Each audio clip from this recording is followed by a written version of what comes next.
Okay. Alhamdulillah Rabbil Alamin. Allahumma salli ala Sayyidina Muhammad wa ala alihi wa sahbihi ajma'in. Okay, thank you very much for those who have attended. Thank you, Niverta, daughter of Kiruban, for your effort to market in this the trainer session in UEM, College Yasan. All right, what I've done is I've taken my presentation at the annual conference of American Monetary Institute to use as a presentation, because this is the latest slides, the latest information that I've gathered, and it's also very comprehensive. Covers most things. I have a few other slides, but they're quite dated. The American Monetary Institute, as you know, is actually the equivalent of MMJ in America.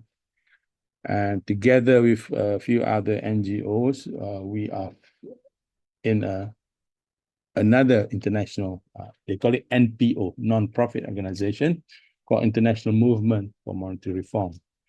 So the realization to change the monetary system is worldwide. It's not based in certain parts of the world only. The realization is huge. As you all know, this is a system. This is a system which is a legacy system that we practice after our independence. Most Commonwealth countries just adopted this system without really realizing, without really discovering where it came from. Let me save that history when they are a bit more over here, so that we all know about it. All right. So, but for our sake, we just need I'll just summarize. Yeah, I'll just summarize. This is a system which was formed in 1913 or even earlier. Now, I will show how banks make money, numbers money. Yeah? And then in 1913, the banks in America wanted to make it a secret that they are allowed to create numbers money. So the reality today is banks do not necessarily lend from deposits that you put in. The way I explain this is like this. Assuming a new bank collect 100 million deposits, okay, cash. So they go out and lend, and the central bank tells them you are allowed to lend a maximum of 80% of your deposit. Okay?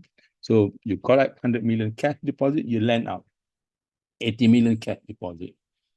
But then the central bank tells you, by the way, even though you have lent 80% of your deposit, you can continue to lend. That is the secret. That is the secret that is amazing. Our academicians have not really heard about it. Because the other thing I want to tell you is because apart from controlling the monetary system, they also control the education system, so that those who went through our current education system will not have ever covered the things that heard about the things that monetary reformers are talking about. They make sure that the textbooks do not reveal. Okay, so what happened in 1913 was four banking families, head of banking families, met in an island called Jekyll Island off New York. You can find a book on this. It's called The Creature from Jekyll Island. They met in a castle, all came on different routes so that nobody can recognize them. And they plotted to set up the Central Bank of America to be owned by them. And they did it on the Christmas Eve of 1913. They went to Congress. Christmas Eve Congress is like sebelum Hari Raya lah. No, not many people inside there. So they passed the bill to form the Federal Reserve on Christmas Eve 1913. Yeah. So the next, well, after Christmas, Federal Reserve was formed. The Central Bank of America, which is owned by four banking families. Yeah? which is Rockefeller, Rothschild, Morgan, and two other families. Okay, the only central bank in the whole world which is owned by 4 banking families. All right, and then to make sure that their system is practiced throughout the world, they took over the Bank of International Settlements in Basel, Switzerland. Right? Okay, Zaid, sorry to interrupt. Yeah, The slide is not changing. I haven't started yet. Oh, okay. Sorry then. I'm just giving the background so that we know where it's coming from. So they control the Bank of International Settlements in Basel, which is the bank which was formed for Germany, who lost World War I, is for them to pay war reparations. So the Federal Reserve control took over the Bank of International Settlements. And if you Google, now you can't get it anymore, but when I Google, I discovered the original board of the Bank of International Settlements included 2 ex-governors, Bank of Israel. And in 1897, Basel was also the birthplace of the World Zionist Organization. So that via controlling the Bank of International Settlement, where twice a year, all central bank governors throughout the world, they come to Basel, given red carpet treatment, and they are told the policies that they need to bring and implement in their own countries. So that is the system we are in. Okay, so that we have to bear that in mind. When we got our independence, none of our members of the government investigated the monetary system. We just accepted. We were too happy. We were happy to get independence, so we just accepted the system and we practice it. Okay, and they have also controlled the education system to make sure the secrets of the monetary system are kept, because generally people do not know that 5%, 95% of money in any country of the world are numbers created by banks. Not many people on the street knows that, and it is not taught in the universities. Right? So in universities, banks are neutral organization, and they lend from deposits. That is what it's told. Yeah? Okay, that is where we are now. In 2026, we are still under that system, and just a handful of us knows the secrets behind it. Most of the people on the street do not know what is happening, and they do not know why they are suffering, why they're suffering from the inflation, unemployment, low wages, their children not getting job, rich getting richer, poor getting poor. They are suffering from that, and they do not know what is the cause. I'm going to show you what happened in Bangladesh and Jakarta in a moment. Okay, let's move on. Okay, when you talk about money, there are a lot of angles to it. You talk about economic stability, you talk about the nature of money, you talk about cryptocurrency. But I think of main concern to us, the real issue is human suffering. You will learn later as I show you that the suffering basically is suffered throughout the world, not just Malaysia. Yeah. Okay. And the other thing we need to recognize that there was never a vote to the people of the world whether they wanted this monetary system or not. It was just imposed on them. Yeah. Right. I'm going to talk to you about 2 economic riots. One in Bangladesh, where the president, Sheikh Hasina, I think was pushed out of the country. And then if we ask the sitting president whether the problem of Bangladesh is solved now, the answer is not. Yeah. This was the situation. I think you all remember, this was about a year ago. There are 5 million people unemployed, including graduates in Bangladesh. In Malaysia, it's about 1 million people unemployed, actually. 200,000 is graduates. And I do not mind telling you, you will be shocked to hear that even in Brunei, probably the world's richest country, there are still unemployed people there. Yeah. Food inflation at that time in Bangladesh was about 10.2%.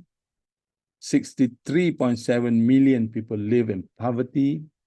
The wealthiest 40% own 41% of national wealth. The poorest 10% own 13% of national wealth. I will share these slides with you, don't worry. So we asked them, were removing the sitting president solve all of the above? Obviously not, yeah? And this is the situation in the UK, about a year back.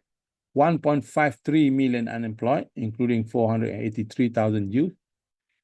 Inflation reached 9%, and energy inflation reached 59%.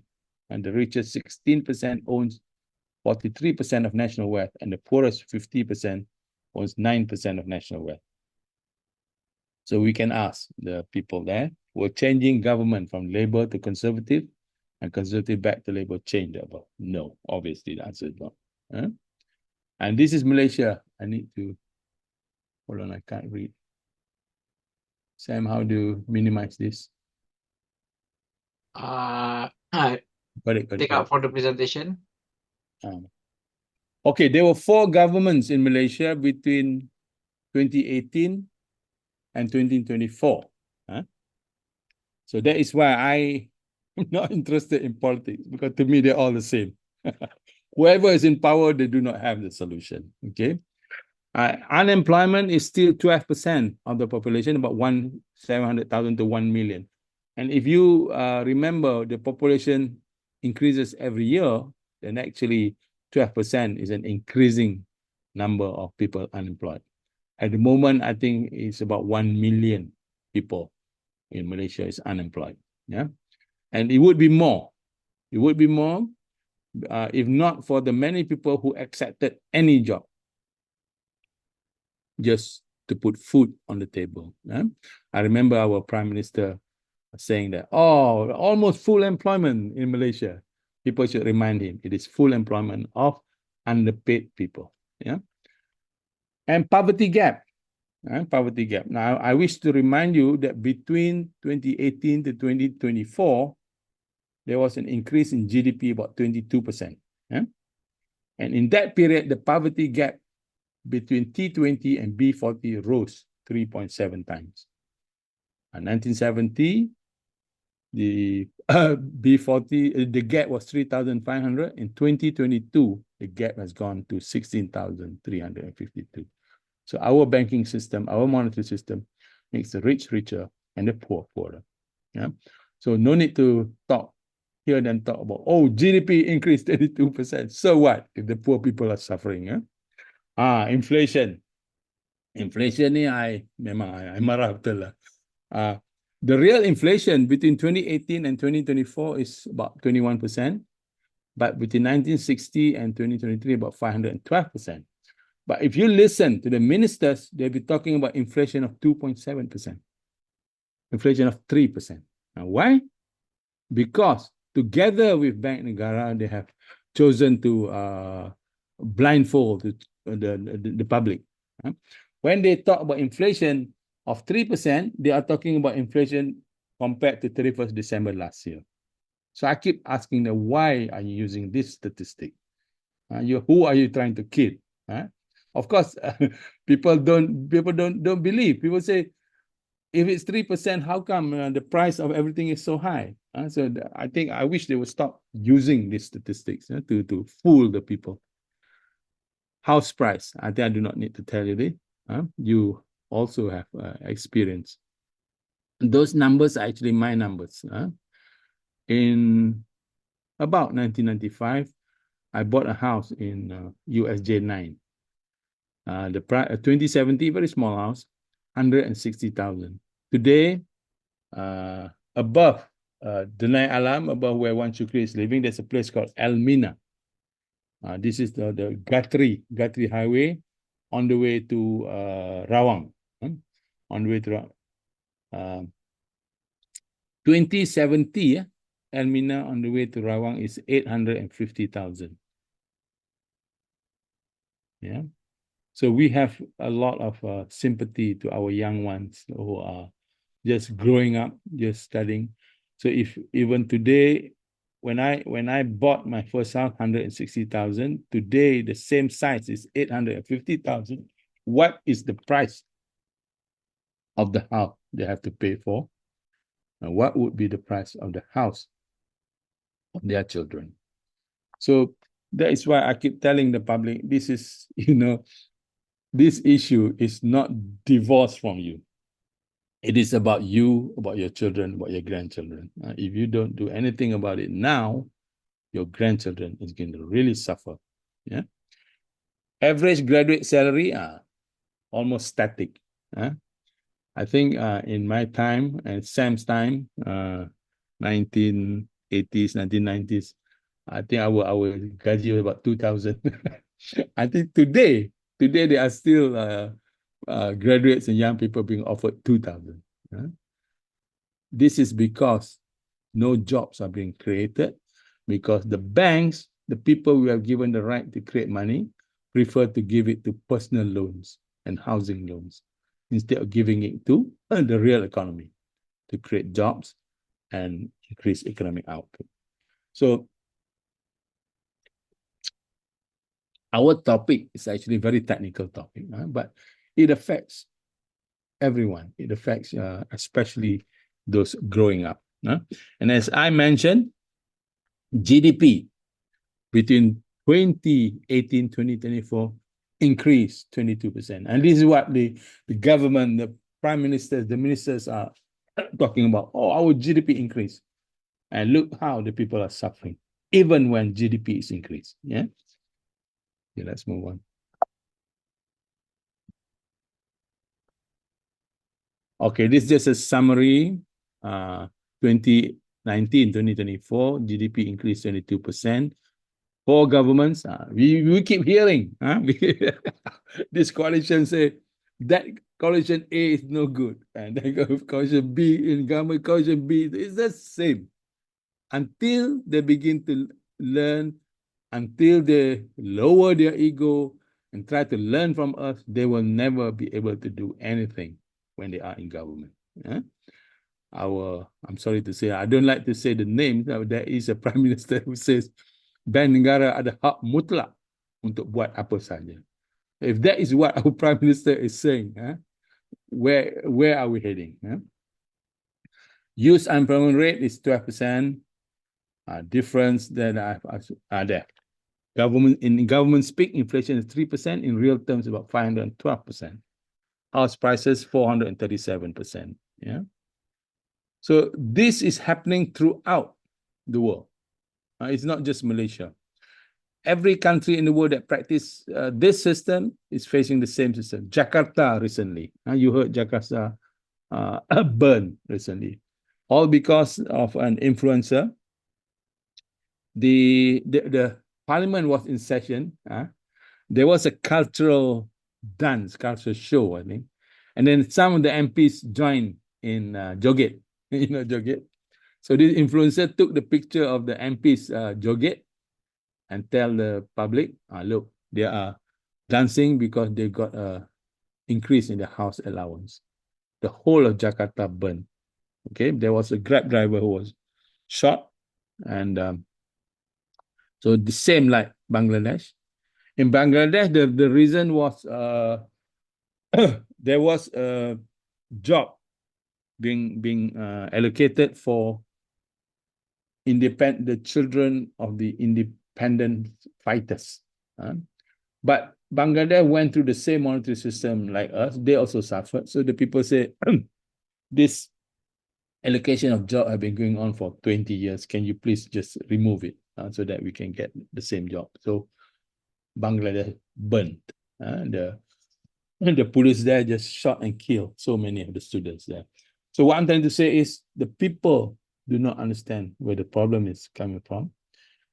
And the government do not have the solution about where the money or where the problem is coming from.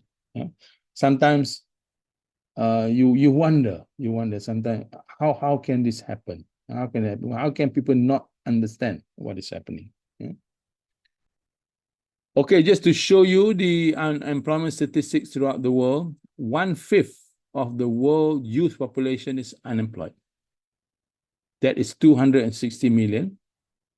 young people, equivalent to 7 Malaysia line up in a row.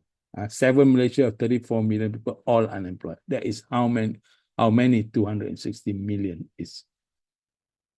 Sometimes I really wonder how the world can be fooled for so long, how nobody realized the cause of the problem, and how nobody knows the solution. 25% of youth in Africa, as I usually tell, I was in Abuja, capital of Nigeria, late 2018, early 2019, helping them to set up their second Islamic bank. So the unemployment in Nigeria was huge, youth unemployment. So the government decided to create a job. They call it traffic officers. 3,000. That's all they want. 3,000 traffic officers. They advertised in the newspaper. 200,000 graduates applied. So that is the situation everywhere in the world because of this system. Okay, so we need people to realize this, and we need people in the academic world to challenge what is being taught to them, change the economy. In economics, there is a movement called reform economics, because in economics, I am an economics graduate. They teach you bank lend from deposit. Banks are very, very harmless, innocent institution. and bank lend from deposit.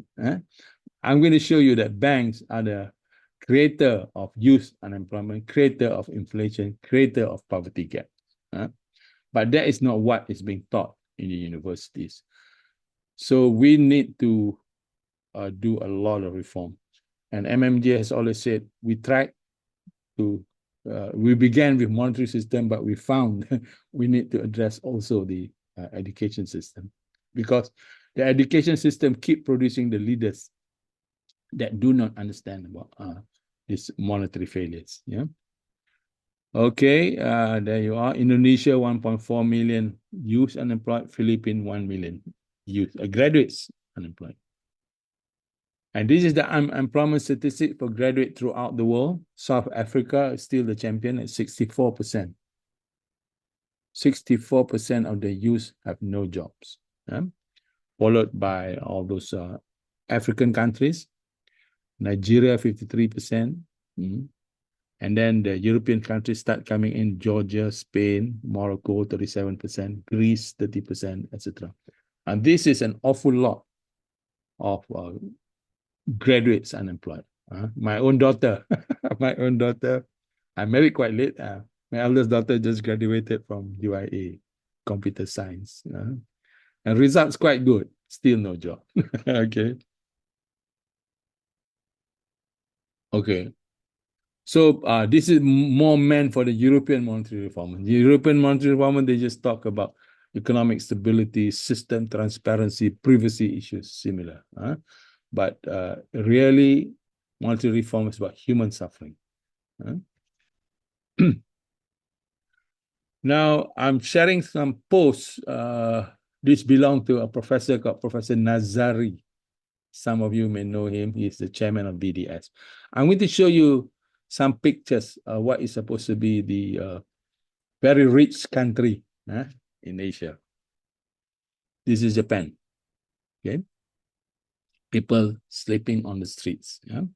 So this is about the wealth not being equally distributed and the poor are not being taken care of by a powerful. This is Tokyo, I think. People sleeping on the streets. And just like America, some of them also live in parks. They set up tents and they live in the city parks. And this is a list, a queue of the hungry Japanese people queuing up for food. And some of them live in internet cafes. So it's about time our government, any government realize the cost of living is high, the income of the people are poor, and they must understand monetary reform. So it's our job basically to make them understand. Otherwise, you have people like this. I'm sure he's earning some income, but he's living in a cafe, internet cafe. But that's all he can afford. Singapore, okay, the super duper economy of Singapore. These are the Singaporeans sleeping on the streets. Okay? And some families have taken up, occupied certain areas in Changi Airport. This is Changi Airport. Yeah. This is also Singapore. And this is the richest country in the world, America.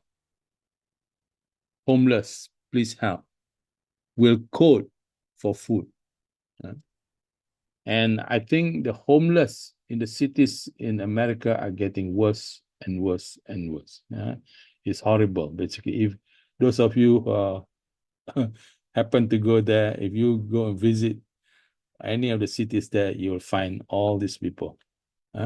This is exactly like Japan, living in tents. Okay, because this system does not care about about equitable distribution of wealth. This system is about ensuring the rich gets richer and the poor gets poorer. So we need to challenge this system. Usually we depend on the government, but if the government don't understand, we depend on the educated people. But if the educated people don't understand, then we begin to realize it is us. The burden fall on us to tell the story. Right, still America, please help me. I'm poor and sick. I will vote for you. Thank you. This is all over America now. Okay, so the relationship between monetary system and human suffering. So the effects of the monetary system on humanity is, one is unending general inflation. You will never hear of any central bank saying that they're going to wipe out inflation. It's always they will control inflation because the system by default creates inflation. Unending general inflation. Unemployment of youth and graduates. Underemployment and stunted wages for their parents. When jobs are not being created and there are too many people searching for jobs, then basically salary is stunted. The parents' stunted salaries are keeping the unemployed youth in their houses. Rocketing house prices, widening poverty gap. This is all about monetary system. So how come our government and the politicians do not understand this? We have tried. Don't blame me for saying that I have not tried. I have met all the leaders of the parties. Or they know everything. There's nothing that you can teach them. Okay. So how is gender inflation created? It's basically when money is created, it does not go to the real sector. As I said, banks are the biggest creator of money in Malaysia today. Only 5% of notes are created by Bank Negara. 95% are numbers money created by banks when they give loan. Every time they create a loan, they create new money. Just now I explained to you that when a new bank is open, you collect the deposit, 100 million cash, and then you lend out 80 million cash. Okay, and then Bank Negara tells you, you can create 100 million deposit as just a number in your books, and you lend 80 million of this number deposit created out of thin air. So if you keep to 80 million, Your 80 million, the first 80 million was lent from real money. The second 80 million was lent from deposit created out of thin air. 80 plus 80 is 160. The first deposit is real cash, 100 million. The second deposit is created out of thin air, 200 million. 160 million divided by 200 million, you achieve 80%.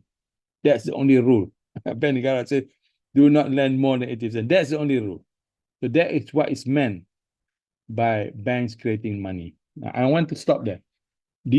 Are you able to explain to people that how banks create money?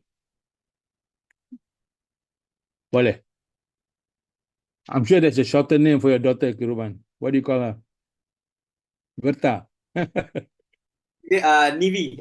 Nivi or Nivi. Nif. Nif will be, I think. Nif. Nif. Nif, can you explain to your friends that how banks create money now? Boleh. I think so. Yeah. Okay. It's like Uncle explained, 100 million, the new bank collect 100 million cash, real cash. And then they lend 80 million real cash. So that's 80%, 80 over 100. Okay. Then Bank Negara says to them, your next step, you can create 100 million money just in terms of accounting entry. You write on your books 100 million, then you lend also 80 million in numbers, no cash going out. So you calculate the 100 plus 100 is 200 million. 80 plus 80, 160. You comply with Bank Negara ruling, 80%. Kiruban, okay? See that? Syukri, boleh? Boleh explain, susah lah nak explain. Nak explain kat orang susah, but that is the reality. That is money creation. Anu boleh explain tak? Kat kawan-kawan. I'm an ex-banker, insyaAllah. Masya Allah. Okay, all right. So that is how banks create money. The problem is the bank do not lend it to the real economy. 70% of their loans goes to the personal loans, the housing loan and car. Only 30% goes to the real economy to create economic output and employment. So that is the problem. Tetapi kerajaan tak faham. Macam mana kita nak cerita? Dia tak faham. Okay. So that is how inflation is created. All right.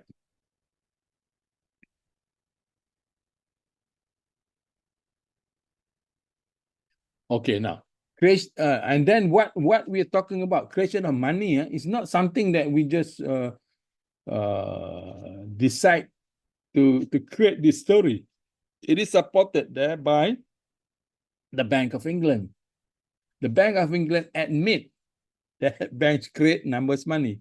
And so does the European Central Bank and the Federal Reserve. And actually, our deputy governor at a conference in Bangkok recently admitted that banks create money. So we are not talking nonsense. We're talking fact. Okay. And if you go to, or you do not need to go very far. You go to MMJ website, is in a Telegram website. You'll find these articles by the Bank of England. Money creation in the modern economy, money in the modern economy, modern money mechanics, all these articles from Bank of England confirming banks create money out of thin air, numbers money. Yeah. So one thing that we should realize that creation of money is a national right and a national privilege. Somehow we have been duped for this privilege to be given to private sector companies called banks. You think about it. This is a major right, major privilege of a nation. We have given it to private sector companies. So if we have given a right to these companies to create money, they must do what is best for the nation. What is best for the nation is if they maximize the loan to the real sector, the real economy, to create economic output and to create employment. They don't do that. They don't do that. Because the government takut pada Bank Negara. Bank Negara control everything. Nobody questioned this. Huh? Even if you given the right to the banks to create money, even when they lend 70% to personal loans and personal sector, nobody questioned that. Think about it. Just think about it for a while. This is crazy. This is absolutely crazy. They consider the right to create money a private right. Yeah. There you are. And we're not alone. We're not alone in this problem. UK is 84% to personal loan and personal sector, 16% the real economy. Africa, almost like us, 70-30. Malaysia is 73-27, 73% to the personal loans and personal sector, 27% to the real economy. Yeah. When there are too much personal loan, then inflation will be created. Yeah? And too much money chasing too few goods. Okay, this is what I was telling you about when I remember at that time was Rafizi, finance minister. Malaysia, okay, inflation 2.79%. I feel so angry listening to that. And the makcik in the market are suffering. But the government say, oh, inflation is only 3%, you know. Okay, this is the graphic picture of the problem that we are facing when the bank pours the money into the house, to the personal loans, to the cars, and so little goes to the factories. And this is what happens in the nation. Inflation, house prices, unemployment, poverty gap, no economic output, and no employment. So we need to find a solution for all this. Many have tried. Actually, I don't mind telling you, some political parties, Parti Rakyat, they have approached us, but we feel that we cannot engage ourselves to an existing political party because they have a lot of baggage, they have historical baggage to carry. So at the moment, I do not think I'm exaggerating if I say there's nobody in parliament at the moment that recognize or understand the monetary issues that we're talking about tonight. So what we intend to do, we hope that you will spread this knowledge as much as possible so that the whole of Malaysia public knows about it. And after that, then we see what happened after that. Yeah. Unemployment of youth and graduate, yeah. But the sector that creates 60 to 80% of jobs only get between 4 to 7%. That's in the world. Malaysia ni dia okay sikit lah sebab dia ada SME bank and all that. Malaysia is 16%. The sector that creates 60 to 80% of jobs are only getting 16% of total loans. So that is why a lot of graduates are suffering at the moment. And this is the jobs created by SMBs throughout the world. It's huge, it's big. SMB, by the way, is not your goreng pisang stall only. It's bigger than that. SMB are companies with sales of 50 million ringgit and below. And you see Indonesia, 99% of jobs are created by SMEs. Egypt, 91%. Korea, the super economy at the moment, 86%. Japan, 74% jobs are created. And even China, 69%. So throughout the world, jobs are being created by SME. But the people we have given the right to create money do not think they are important. They prefer to give their money to personal loans that make them richer, that makes the country suffer. So that is the message we have to tell the people, so that they will support us, so that we can become a force of our own. That's the ultimate objectives. This is in Africa. In Africa, you see, majority of jobs are created by SME. This is a repeat of what I showed just now. Again, this is the unemployment that we saw just now. And a contribution to GDP, SME contribution to GDP, Malaysia 40%, which is very significant. Japan is 55%, Korea is 50%, China is 60%. So SME are a very important sector. Africa. Okay. Underemployment and stunted wages and salaries. The SME sector on average creates 60 to 80% of employment in a nation and contribute 40 to 60% of GDP. But it only gets between only 4 to 7% of the total loan. When so little money, so little loans goes to the sector that creates 60 to 80% of jobs, too few jobs are created compared to the number of youths and graduates joining the job market every year. So an employer's market is created. Starting salaries are stunted, and people are accepting jobs lower than their qualification. I have a sister-in-law, a graduate, who is a clerk in Kota Baru. I think there are many stories like that. Just to put food on the table. And yet our politicians shout at the top of their voice, we have full employment. But they don't declare the full employment of underpaid people. And it's throughout the world. Rocketing house prices. When the banks combine the developer to exploit housing for the people, then immediately the house prices will go up. The example that I usually give is the tricks done by the developing company, developer company sometimes is, for example, I live in Bukit Jelutong, Bukit Jelutong, but the school here takes in students from all over around Bukit Jelutong. You know why? Because those development outside Bukit Jelutong, what they do is, the rule says, if you have a piece of land, you are a developer, you have a piece of land, if it exceeds a certain size, then you have to build a school. So what they did was, every time they had a huge piece of land, they divided it into two.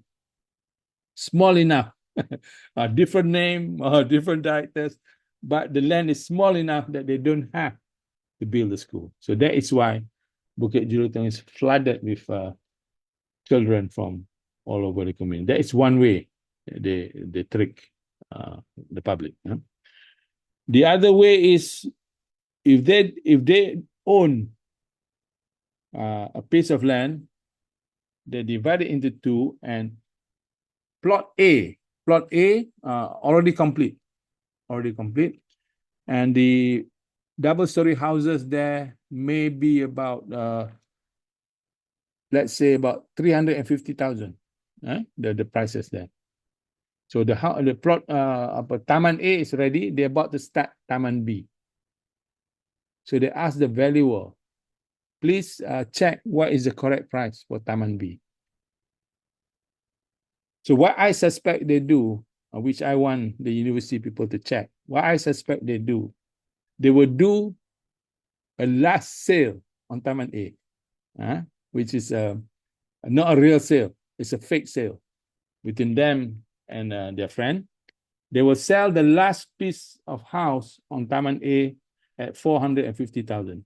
The average price is 350, but they sell it 450,000, and between a friendly sale between friends. When the valuer wants to decide the price for price B, he goes to the land office and he check that, he see that the last price is 450,000. Therefore, Taman B start 450,000. Taman C will start with 600,000. Taman D will start with 800,000. So these are the things we have to fight. We have to fight. So those still in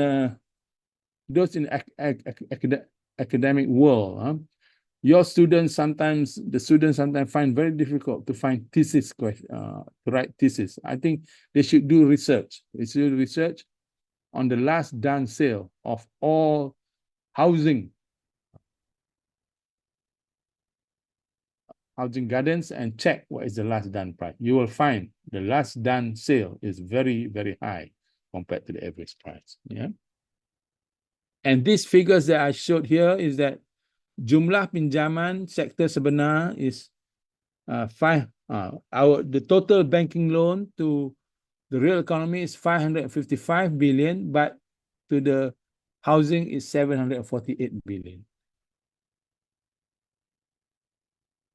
Why aren't the opposition in the parliament asking questions like this?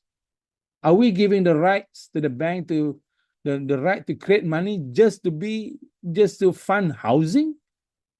We have given them the national right to create money. And they have given 748 billion to the housing industry, only 555 billion to the real economy. Is that what they are for? You know? Again, I'll show you that picture. So is this the function of banks, to give loans for houses? Huh? The loans to the sector that create jobs and economic output is given lower priority than housing by banks. This is another. This is done by the people who control the education system. Huh? Demonization of risk. Oh my God! If you talk about risk, the biggest hater of risk is Bank of International Settlements. Huh? And you talk to any banker now, you talk, they will, risk is like a plague, you know, it's something so ugly. They do not want to be anywhere near this word called risk. Huh? Why? Because if you hate risk, if you are scared of risk, you will never move away from loans. You'll never move to equity. And that is what the riba masters want. They want to tie you down to debt. Right? So, but for the Muslim, there is a qaida fiqh, a legal maxim, aghnum bi aghurum. Rewards come only with risk. Why don't you ask your bank Sharia advisors about this legal maxim? Huh? Our religion says that you are not allowed to receive any reward unless you are willing to face the risk. So where is the bank Sharia advisors hiding this legal maxim? Huh? Why is there no equity in Islamic banking? Why is it all that? Huh? There you are. And usury, I think, is banned in all religions. Just that unfortunately, in the West, they used to ban usury, but then somewhere along the line, they got duped into accepting high interest as usury, low interest as not usury. Whereas usury is basically on the risk sharing. If the risk sharing is 100% risk-free for one party, 0% risk on the other party, and then actually 0.1% is usurious. Yeah. Right. And then actually, MMJ have a solution. We have a solution where if we are in power somehow, we can create a musyarakah investment house where our bank officers become investment officers. They don't go out and lend money. They go out and invest. And because we don't pay them a regular salary, we pay them an allowance plus profit sharing with us. Then we can, every branch, we can have about 50 investment officers. Then we can give a lot of equity investments in the SME. And that will create a lot of jobs and secondary jobs. In fact, you can think of many ways. You can think of many ways to implement this. For example, you can also you can, after creating your Musyarakat Investment House and after investing in the SME, you can also say, okay, let's make a law that until you repay our capital, until you are profitable enough and you don't cheat and you carry on the business, we hold 51% of the equity of your company, for example. But they don't want to think about it. They don't want to think because it's so easy to make money the way it is now. They don't have to think. Even though the nation is suffering from inflation, unemployment, it doesn't matter to them because the government do not see them as a problem. Poverty gap, and not just in Malaysia, throughout the world. Seniorage is basically about when the bank give money, it's always to the richer people. So when the richer people get access to the money, they spend. And when they spend, the property prices, everything goes up. So the poor people suffer. That is called seniorage. How to solve it? Any question at this stage?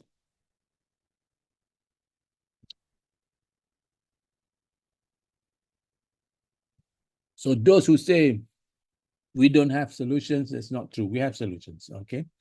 Our first solution is what is called public banking. Second solution is sovereign money, right? Let me go through one by one. Public banking is like the China banks. China banks, if you remember, I remember in 1960s, China is basically a kampong economy, basically. But the difference between China and us is they have four very big banks. And each of these banks, owned by the government, focus on the real economy. Okay?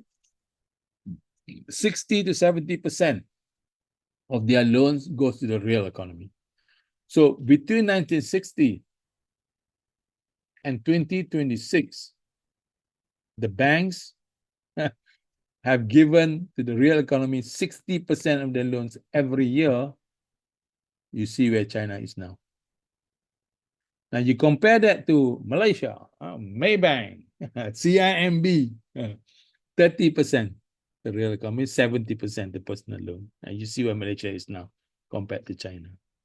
So public banking are banks owned by the kerajaan, basically, and they focus on the real economy. And we see example in other parts of the world. Where is it? There. In USA, there is a bank called Bank of North Dakota, public bank, and they focus on the real economy, the current four biggest bank in China, and historically, Commonwealth Bank of China, Bank of Canada, Bank of New Zealand, all brought massive and rapid economic development to their respective countries before they were all privatized.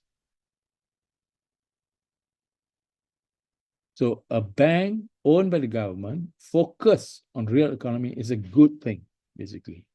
But usually they are all attacked by the private bankers, and they all lost their position and they were privatized, and the nation lost because we no longer have these public banks. Yeah.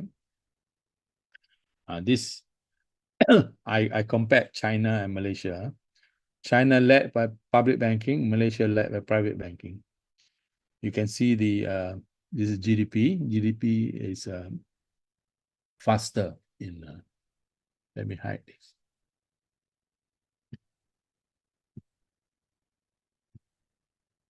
Okay.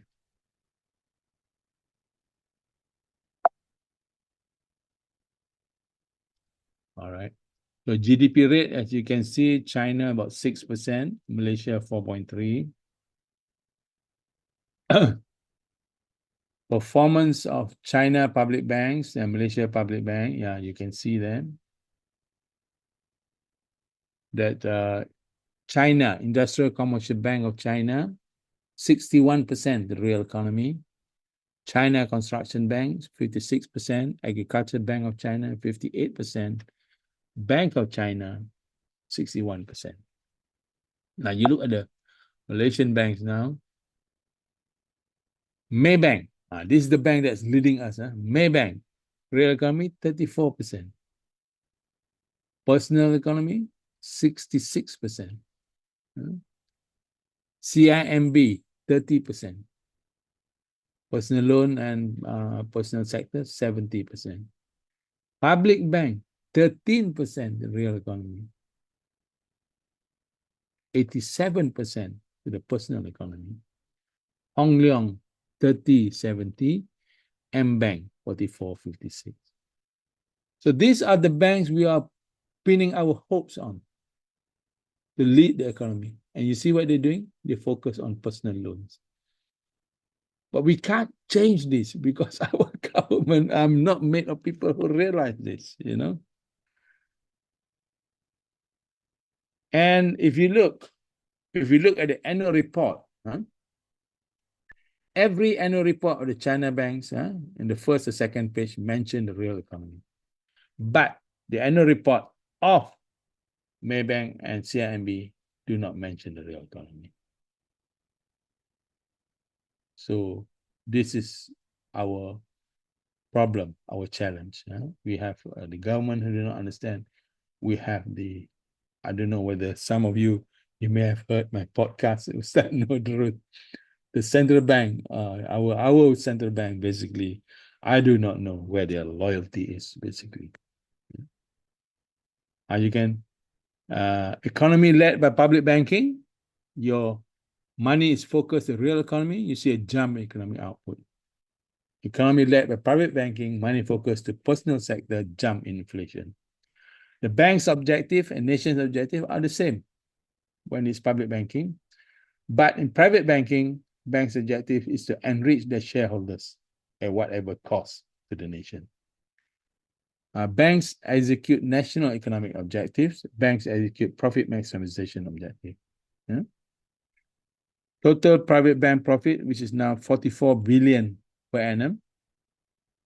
Under private banking, where we can spend that. I will show you where we can spend that later on. Basic income for the poor, free education to university, and removal of income tax. But under the current banking system, the nation is burdened with inflation, youth and graduate unemployment, and rocketing house prices and widening poverty gap. The second solution that we are proposing is what is called sovereign money. Sovereign money is basically money is created by a central monetary authority who we make them reporting to parliament, independent of the ruling government. You never tie them to ruling government because then there'll be accusation of Zimbabwe. The current banks, we divide into two types: private payment banks that handles the payment system. So banks become just payment institution. They cannot give loans. And then another separate bank, they are private investing bank that invest in companies on Mundara Bahasa. They are like asset managers. So once you separate these two, they can no longer create money. And then we will create a state investment bank who will receive the money from the Central Monetary Authority to invest in the real economy of the nation. So basically, this money is just created upon approval. The Central Monetary Authority create the money by accounting entry. Credit reserve, debit money in circulation. The money is passed to the state investment bank for investment in the state infrastructure and real economy. This one I just described to you already. So if you do this, then you will see the economic output of the nation, because the money is 100% given to the state investment bank. Economic output of the nation will experience a huge jump as money almost diverted 100% to real economy. Inflation will drop, poverty gap diminish, and unemployment remove as employment surge through a well-funded SME sector. And the result of implementing sovereign money for the people of Malaysia or any country, given the right to create money for the nation, Bank of Malaysia earned 44 billion. And the government of Malaysia, who itself can create the money but choose to borrow, they pay 55 billion interest to the bank. So 55, so basically 155 plus 44, which is 99 actually, 99 billion is available to the people of Malaysia if sovereign money is implemented in Malaysia. With this 99 billion ringgit, we can provide monthly basic income for the B40 families. Provide free education for all citizens in university. We can create as many universities as we can. No longer a problem about people going to universities. Yeah? And we can abolish income tax, the B40 and even M40. So this is the low-lying fruit that the government is giving up for the failure to think, basically. So how to implement this? Can monetary reform be executed for a nation by MMJ and NGO? Obviously, the answer is no. And NGO wants to execute public banking solution for a nation. What does it involve? Can MPO instruct a government to get banks to focus loans on real economy? Can we tell the government now, please give more money to the real economy? I don't think they will listen to us. Can an MPO implement this? And then an MPO wants to execute sovereign money for a nation. What does it involve? Take away money creation from bank, disable bank from being able to create money to be created only by the state, by Central Monetary Authority, independent of ruling government, and reports to Parliament. Bank divided into types, as I discussed just now: payment system bank, investment system bank, and we set up a state investment bank, the money given to the real economy. Yeah. So basically, the answer is can an NGO implement? Let me tell you about a political party in Canada. I'm coming towards the end now. Political party in Canada who ruled Canada, and they actually have succeeded in implementing what we are just talking about now. So basically, it's called the Social Credit Party of Canada. They ruled Alberta for 35 years. They call on democratically elected government to take monetary control of the system away from privately owned debt-creating banks. It was an overnight success. They started to be in power in 1935. So okay. They started issuing basic income. What we are just talking about now, they have done in 1935. They converted their treasury branches into their bank branches, public bank branches. And they grew from 6 branches in 1938 to 150 branches in 1945, becoming important part of the Alberta economy. But in the end, in 1971, the Social Credit Party was ousted by another political party backed by bankster money. Yeah. So basically, can an NGO implement this? All this? The answer is, you know what the answer is. Yeah. So basically, that is what it's all about. So let's hear from you. Is this something that you can? There are a lot of people inside there that we have not heard. Alden, Sarah, Avik, Asif. I know you guys, when you listen to your lecturer, you turn off your video. I know that. I appreciate you turn on your video so that we can have a face-to-face. Sarah, Avik, Alden, can you turn on your video? Anyone? Well done. Who is that? Wan Jukri. Okay. And this is Anwar. Okay, never mind. These students, they are used to not turning on the videos when they listen to the I know that. Okay, let me hear from you one by one. Let me hear from Kiruban first. So the objective, Kiruban, is basically for us to spread this knowledge throughout Malaysia so that we become a voice that they cannot ignore. What do you say?